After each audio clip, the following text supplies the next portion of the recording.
우리는 이스라엘이 요단을 경계로 동쪽과 서쪽으로 나누어 사는 상황에 대해서 지난 주일에 살펴보았습니다. 물론 그들은 의도하지 않았을 것입니다. 그러나 결과적으로 요단강이라는 것이 그들을 나누는 것이 되었고 한 민족을 이루면서 사는 데에 방해가 되었습니다. 당연히 신앙적으로도 요단강을 건너 성막에 있는 요단 서편에 와야 하는 요단 동쪽에 사는 사람들은 손해를 많이 보았습니다. 이미 우리가 살펴본 것처럼 가나안 정복 전쟁을 마치고 돌아온 요단 동쪽 지파의 사람들이 그 일에 대해서 염려를 하였습니다. 그들이 했던 행동은 여호와의 제단의 모형을 자신들이 살아갈 땅 요단 동쪽에 세우는 것이었습니다.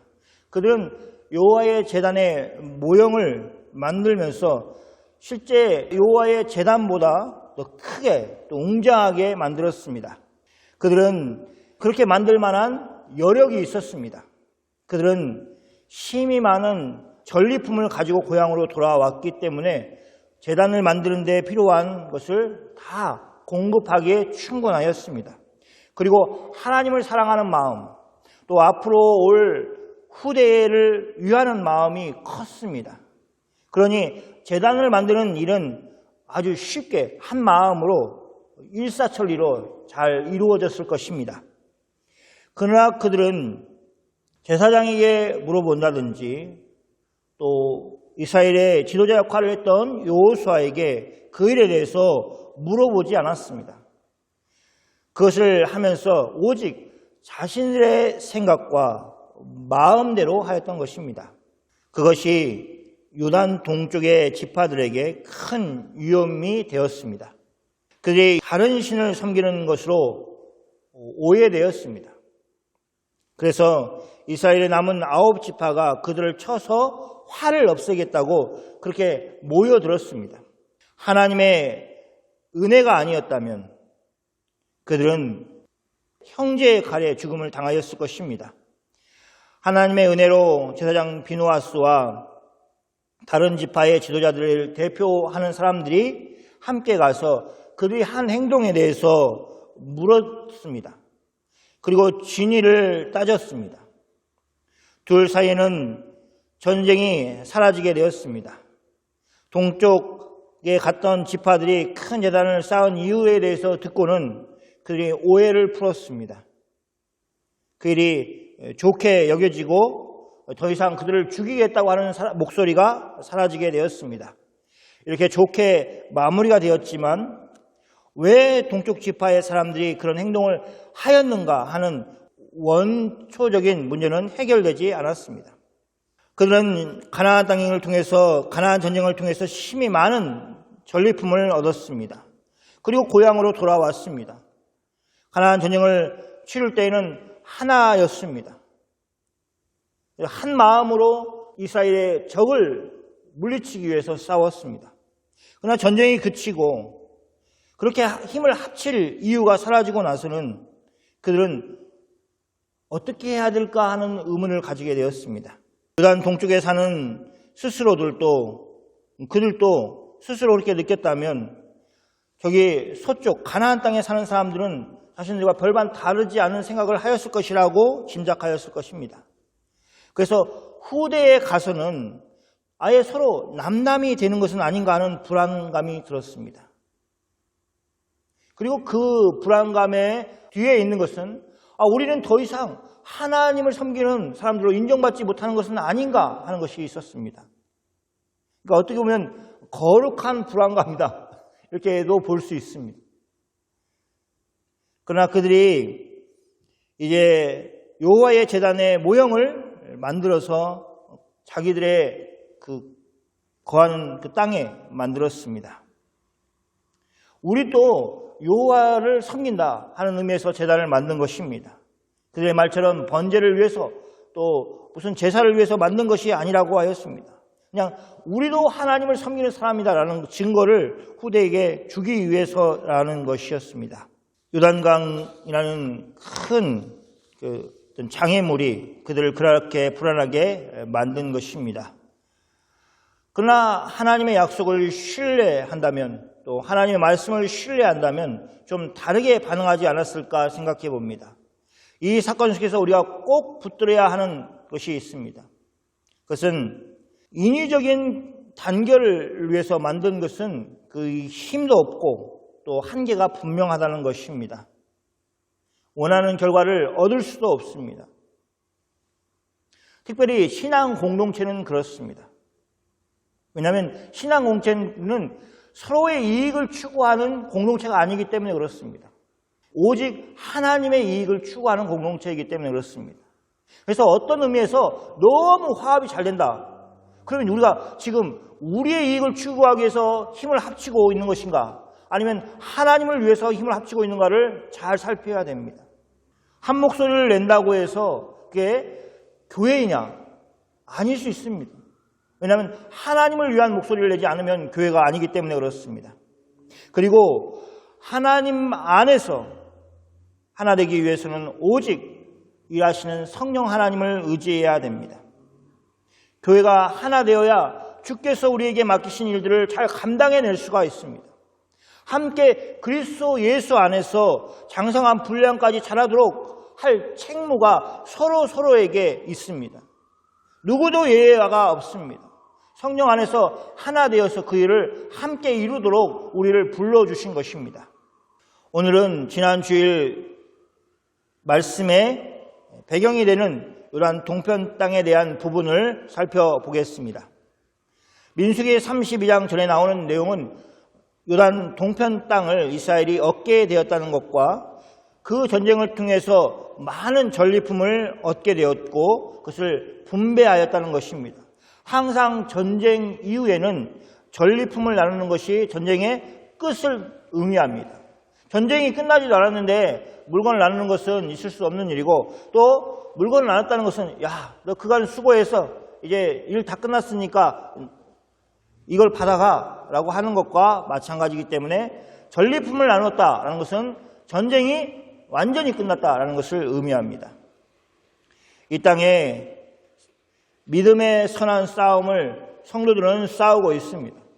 이 전쟁도 우리가 주인공이 아니라 전쟁은 하나님께 속한 것이라고 성경에 누누이 고백하는 것처럼 우리가 치르는 전쟁이 아니고 하나님께 속한 전쟁이고 하나님이 치르시는 전쟁입니다.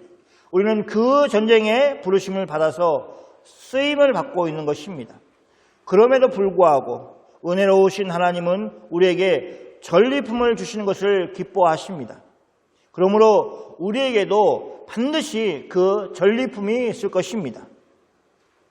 그것을 예수님은 우리에게 누리도록 하십니다. 민수기 32장 1절 말씀을 보겠습니다. 같이 읽겠습니다. 르우벤 자손과 갓 자손은 심히 많은 가축대를 가졌더라. 그들이 아셀 땅과 기르앗 땅을 본즉 그곳은 목축할 만한 장소인지라. 르우벤 자손과 갓 자손, 옛날 버전에는 르우벤 지파와 갓 지파 이렇게 했습니다. 지파보다는 자손이라는 용어를 쓰고 있습니다. 심히 많은 가축대를 가지고 있었습니다. 다른 지파들은 가축이 없었을까요? 그렇지 않습니다. 야곱의 아들들은 목축업을 그들의 업으로 하였습니다. 그래서 야곱의 식구들이 애굽에 내려갈 때 어떻게 됐습니까? 고셈 땅에 정착을 했죠. 왜냐하면 그곳이 목축을 하기에 좋은 곳이었기 때문에 그렇습니다. 그들은 출애굽할 때에 이미 많은 가축들을 가지고 나왔습니다. 그리고 요단 동쪽에서 전쟁을 하고 나서 생긴 전리품 중에는 많은 가축들이 있었습니다. 그러니 모든 자손들이 심히 많은 가축을 가지고 있었습니다. 그러나 유독 여기 르우벤 자손과 갓 자손이 심히 많은 가축대를 가지고 있었다는 이유로 요단강 동편 땅, 아셀 땅과 기르앗 땅을 눈독을 들였습니다. 그 생각이 문제가 있었습니다. 특히 르우벤은 야곱의 장자 아닙니까? 그가 이스라엘 민족이 하나님 앞에서 무엇을 해야 하는지를 생각하지 못하고 자신의 지파의 이익에 눈이 멀어 사리를 분별하지 못하는 모습을 보여주고 있습니다. 역으로 얘기하면 장자가의 그런 어떤 역할이 그에게는 더 이상 없다라는 것을 또 한 번 보여주는 것입니다. 혈통으로는 큰아들이 맞는데 그러나 이스라엘을 이어갈 그런 장자 역할을 감당할 수 없는 제목이라는 것을 또 보여주는 것입니다. 실제로 그 땅은 목축할 만한 그런 좋은 장소였습니다. 그러나 그들은 자신들의 욕심을 채우기 위해서 그 땅을 차지하려는 생각을 버려야만 했습니다. 그들은 잘못된 생각에서 시작하여서 생각에 그치지 않고 실제로 행동에 옮겼습니다. 갓 자손과 루벤 자손이 누가 먼저 할 것도 없이 앞서거니 뒤서거니 해서 모세와 제사장 엘리야살과 회중 지휘관들에게 나와서 말하였습니다. 그들은 요단 동편 땅을 언급하면서 여호와께서 이스라엘 회중 앞에서 쳐서 멸한 땅이고 그 땅은 목축할 만한 장소이다. 그래서 우리가 지금 가축을 많이 가지고 있다. 그러니 그 땅을 우리의 소유로 주라라고 그렇게 요청을 하였습니다. 민수기 32장 5절 말씀을 같이 읽겠습니다. 또 이르시되 우리가 만일 당신에게 은혜를 입었으면 이 땅을 당신의 종들에게 당의 소유로 주시고 우리에게 요단강을 건너지 않게 하소서. 갓 자손과 루벤 자손이 모세와 제사장 엘리야살과 회중 지휘관에게 나와서 요구한 것이 바로 이것입니다. 우리가 만일 당신에게 은혜를 입었으면 이 땅을 당신의 종들에게 그들의 소유로 주십시오. 우리에게 요단강을 건너지 않게 하소서. 이렇게 구하고 있습니다. 그들은 지금 구하면서도 얼마나 엄청난 착각을 하고 이것을 구하고 있는지를 깨닫지 못하고 있는 것이 분명합니다. 자기 욕심에 눈먼 사람들은 전체를 보지 못하고 자신이 무슨 말을 하고 있는지를 보지 못할 때가 많습니다. 이들이 요구한 것은 무엇입니까? 첫째, 이스라엘 전체가 함께 싸워서 얻은 땅을 이 두 자손들이 소유하게 해달라는 것입니다. 이스라엘이 전쟁을 마치고 전리품을 나누는데 그 전리품을 다 나누고 군대의 지휘관들, 천부장과 백부장들이 모세에게 따로 또 나왔습니다. 그들이 모세에게 전하는 내용은 참으로 놀랍습니다. 그들이 뭐라고 얘기하냐면 모세에게 전쟁을 치렀는데 자신들의 부하가 한 사람도 충나지 아니하였다. 한 명도 죽지 않았다는 것을 보고를 합니다.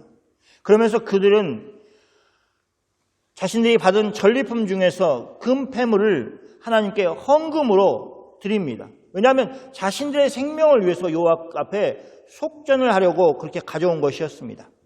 그 금을 회막에 들여 여호와 앞에서 이스라엘 자손의 기념을 삼았습니다. 전쟁에서 승리하였고 그냥 승리한 것뿐만 아니라 엄청나게 많은 전리품을 나눠 가졌습니다. 그리고 그 중에서도 또 지휘관들은 특별히 하나님께 속전을 드리기 위해서 자신들이 가지고 있는 금패물을 하나님께 또 드렸습니다. 분위기를 한번 생각해 보십시오. 얼마나 좋은 분위기입니까? 하나님을 바라보고 기뻐하고 즐거워하는 그 분위기가 있었을 것입니다. 그런데 이런 은혜로운 분위기와는 상관없이 그들은 마치 자신들이 홀로 싸워서 얻은 땅인 것처럼 그 땅의 소유권을 달라고 모세에게 요구하고 있는 것입니다. 이것은 그들의 지나친 욕심에서 나온 것입니다. 이기심이 그 바탕에 있기 때문에 그런 말을 할 수 있는 것입니다. 두 번째는 그들이 요단강을 건너지 않게 해달라고 구하고 있는 것이 문제입니다. 젖과 꿀이 흐르는 땅, 가나안은 하나님의 약속의 땅입니다. 그런데 그들은 그 약속의 땅에 들어가는 것을 기뻐하지 않았습니다. 그들은 요단 동편 땅으로 족하다고 그렇게 말하고 있는 것입니다. 그렇게 생각하고 말하였습니다. 만약 그 땅을 얻는다면 우리는 요단강을 건너지 않겠다라고 말하였습니다. 그들은 전쟁에 패할 수도 있기 때문에 우리가 죽을 수도 있다는 두려움 때문에 그런 결정을 내린 것이 아닙니다. 그러니까 얼마나 오만한 것입니까? 하나님이 이미 요단 동편에서 하는 그 전쟁 가운데서 계속해서 승리를 주셨습니다. 승리를 주시는데 정말 말 그대로 한 명도 죽지 않은 그런 승리를 주셨습니다. 그리고 전리품은 엄청나게 많이 얻었습니다. 그러니까 이 사람들은 지금 무슨 생각을 하냐면, 우리가 저기 가나안 땅 거기에 우리가 얻을 거 그거 다 포기할게. 그러니까 우리는 이 땅을 주어 라고 얘기를 하고 있는 것입니다. 전쟁에 패할까, 전쟁에 질까, 그 두려움 때문에 그렇게 말하는 게 아닙니다. 그렇기 때문에 그들은 하나님의 약속이나 하나님의 뜻에는 전혀 관심이 없다는 것을 알 수 있습니다. 이것이 광야 40년 생활을 하면서 이스라엘 중에 두 자손이 가지고 있는 생각이었습니다. 그들이 광야 생활 가운데 배운 것이 하나도 없습니다. 저는 이 본문이 꼭 그 신약에 예수님의 제자들의 모습을 보는 것 같은 느낌을 듭니다. 예수님께 직접 배웠던 하나님 말씀을 듣기도 하고 가르침을 받기도 하였던 그 예수님의 제자들이 어느 날 누가 더 크나로 다투었습니다. 그러니까 예수님의 제자라고는 그런 생각을 할 수 없는 것 같은데 그들이 그 일을 했습니다. 그러니까 그런 것처럼 지금 정말 하나님이 베푸시는 은혜들로 인해서 기뻐하고 하나님 약속하신 땅으로 함께 나아가야 될 그 자리에서 근데 나는 그 권리를 포기할게. 그러니까 내가 여기 이 땅을 줘. 라고 마치 욕심을 다 버린 사람들처럼 얘기하고 있는 것입니다. 모세가 분명 그들의 황당한 요구에 깜짝 놀랐을 것입니다. 그가 황당하게 생각한 이유가 있습니다. 첫 번째는 다른 형제들은 다 가나안 땅으로 가서 싸우는데 그들은 편히 쉬겠다고 하였기 때문입니다. 6절 말씀입니다. 같이 한번 읽어볼까요? 모세가 갓 자손과 루벤 자손에게 이르되 너희 형제들은 싸우러 가거늘 너희는 여기에 앉아 있고자 하느냐. 사실은 순서대로 얘기하려면 루벤 자손과 갓 자손 이렇게 해야 됩니다. 그런데 아마 갓 자손을 먼저 얘기한 거는 여기가 조금 더 주동적으로 하지 않았나, 그래서 이름을 먼저 쓰지 않았나 이렇게 볼 수 있습니다. 중요한 것은 그들이 지금 모세는 그들이 지금 무엇을 구하고 있는지를 정확하게 알고 있어서 너희들 지금 이걸 구하고 있는 거야, 이렇게 해달라는 거야 라고 지적을 하고 있는 것입니다.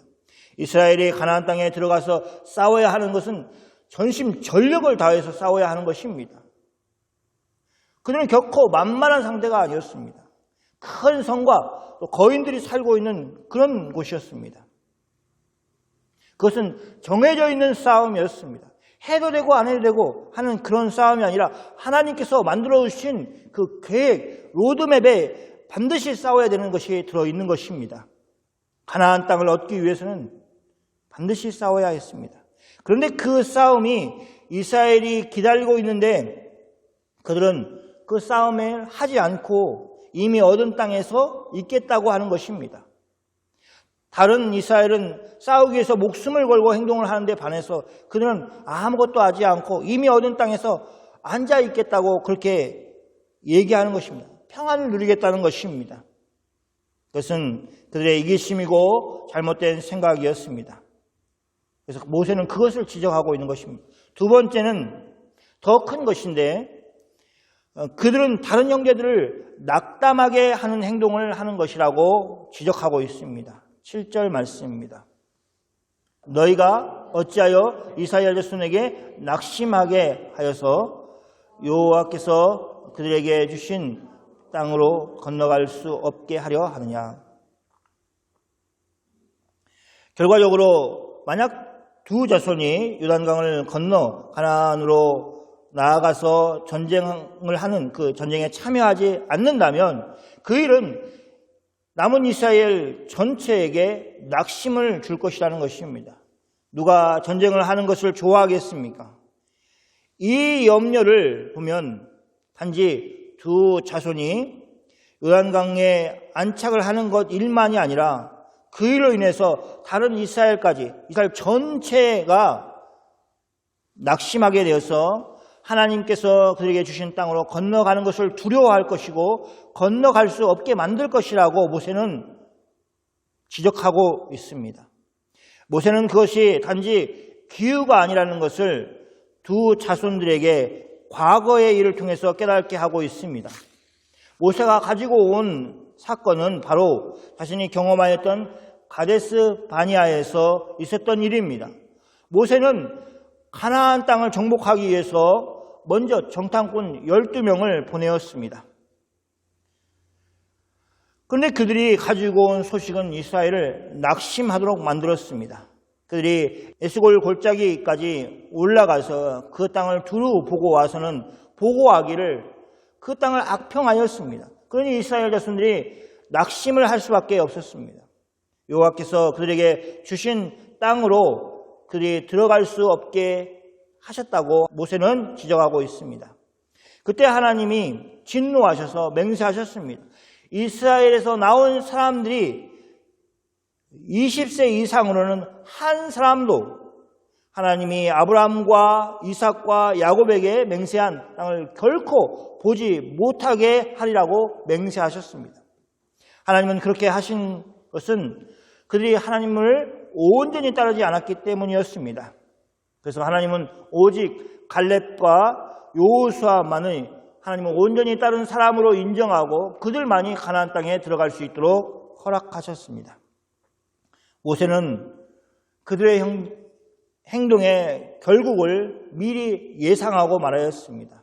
그 내용을 민수기 32장 14절과 15절 말씀에서 보겠습니다. 같이 읽겠습니다. 보라, 너희는 너희의 조상의 대를 이어 일어난 죄인의 무리로서 이스라엘을 향하신 여호와의 노를 더욱 심하게 하는도다. 너희가 만일 돌이켜 여호와를 떠나면 여호와께서 다시 이 백성을 광야에 버리시니 그러하면 너희가 이 모든 백성을 멸망시키리라. 이것이 모세가 염려하였던, 모세가 그리고 있는 미래였습니다. 모세는 그들을 죄인의 무리라고 그렇게 불렀습니다. 그것을 주저하지 않았습니다. 그들은 지금 그들의 조상 때에 지었던 죄를 반복해서 자신의 대에 또 지으려고 하고 있기 때문이었습니다. 그들에게 약속된 것은 하나님의 노뿐이었습니다. 그들의 죄가 그들의 조상보다도 더 큰 것이라고 그렇게 모세는 말하고 있습니다. 그래서 하나님의 노가 더 심할 것이라고 말합니다. 그것은 두 자손으로 인해서 낙담한 이스라엘까지 모든 이스라엘이 당할 심판이라고 하였습니다. 하나님은 그들이 하나님을 떠나면 하나님께서 다시 그들을 광야로 버리실 것이라고, 광야에 버리실 것이라고 하였습니다. 그러니까 지금 이 두 지파 또 두 자손이 하고 있는 행동은 뭐냐? 하나님을 버리는 행동이다라고 모세는 정확하게 지적을 하고 있는 것입니다. 모세가 두 자손에게 경고의 말을 하였습니다. 그들은 자신들의 조상들이 겪었던 일에 대해서 잘 알고 있었습니다. 그래서 그들은 종전에 가지고 있던 자신들의 계획을 대폭 수정하여서 모세에게 말하였습니다. 그 두 자손은 무장을 하고 이스라엘 자손이 가나안 땅으로 들어갈 때 그들 맨 앞에서 싸우겠다고 맹세하였습니다. 그리고 이스라엘 자손이 각기 가나안 땅에서 기업을 받을 때까지 그들이 집으로 돌아가지 않겠다고 맹세하였습니다. 그렇게 전쟁을 함께 이스라엘과 치르고 나서 가나안 땅에서 다른 사람이 다 전리품을 나누고 또 기업을 받을 때에 기업을 받지 않겠다고 그렇게 말하였습니다. 왜냐하면 그들은 이미 요단 서쪽에 기업을 얻을 것이기 때문이었습니다. 모세는 그들이 무장을 하고 이스라엘이 치를 전쟁에 참여한다는 말을 듣고 그들의 요구를 조건적으로 허락했습니다. 조건을 달아서 허락했습니다. 그 자손들이 무장을 다 하고 요 앞에서 가나안에 가서 싸운다면 허락해 주겠다고 하였습니다. 성경을 같이 보겠습니다. 민수기 32장 21절과 22절 말씀입니다. 같이 읽겠습니다.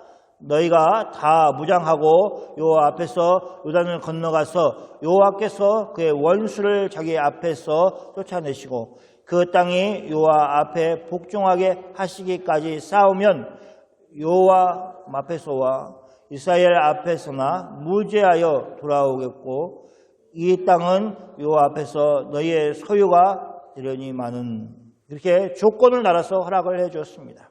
모세는 조건을 달아서 요단 동편의 땅을 두 자손에게 주겠다고 약속했습니다. 정확하게는 두 자손과 또 한 반 자손이 나누어 가지게 되었습니다.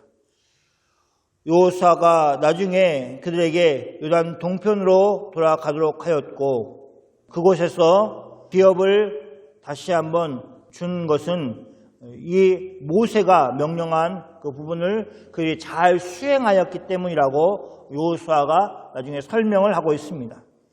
전쟁을 할 수 있는 사람들이 다 무장을 하고 요단을 건너가서 싸우는 일을 하였습니다.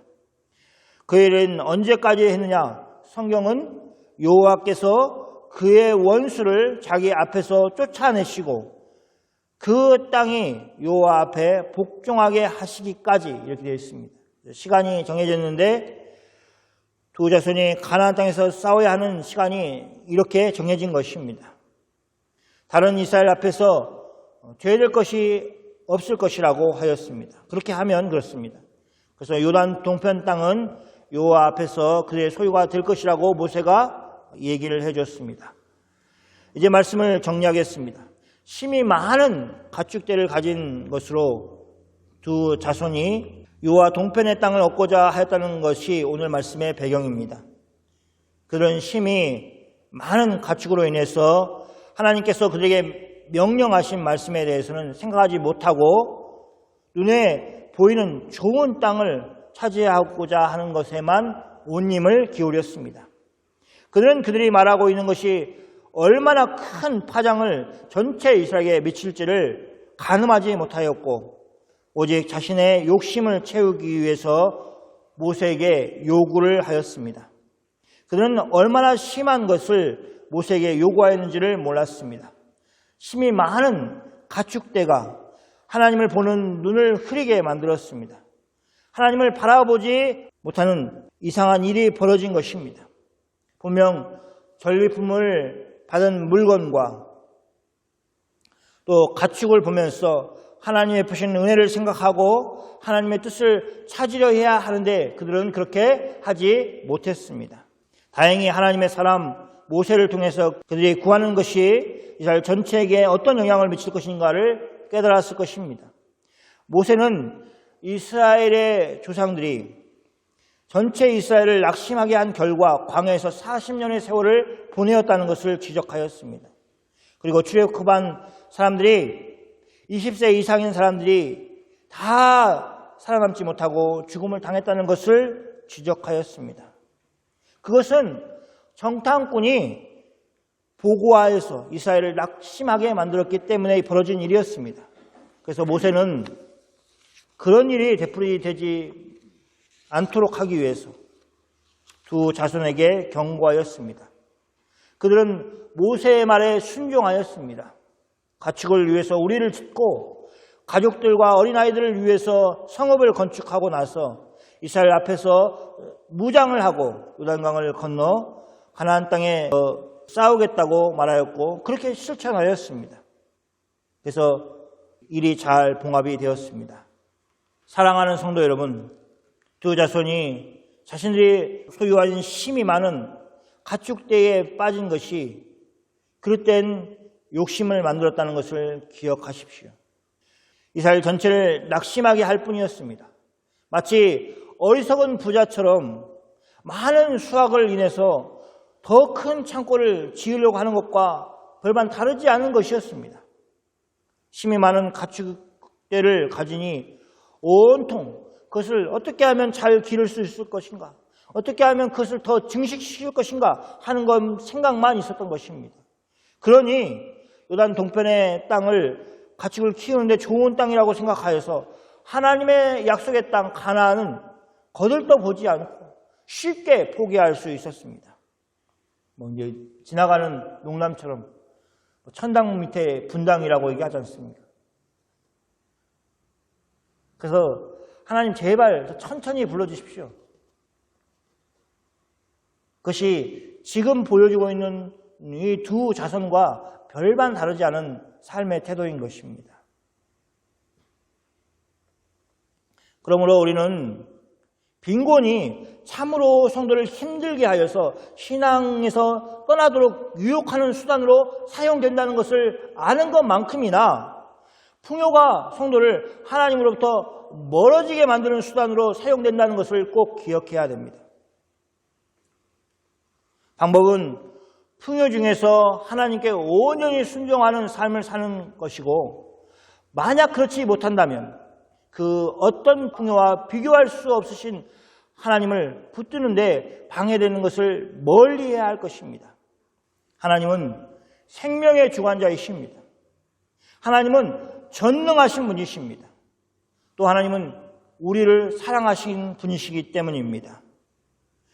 이 두 자손에게는 힘이 많은 가축대가 그들을 유혹에 넘어지게 만드는 것이었다면 어느 시대에나 성도들에게는 유혹과 장애물들이 있습니다. 그것에 쉽게 굴복하지 말아야 합니다. 우리는 십자가의 사랑을 소유한 신약의 백성이기 때문입니다. 심히 부유하시면서도 우리를 위하여 종의 모습으로 오신 예수님처럼 우리도 부유함에 빠져 방향을 잃어버린 사람처럼 사는 것이 아니라 하나님이 무엇을 원하신지를 붙들고 그 일에 순종하며 사는 복된 삶을 다 사시기를 축원합니다. 아멘. 우리 같이 기도하겠습니다.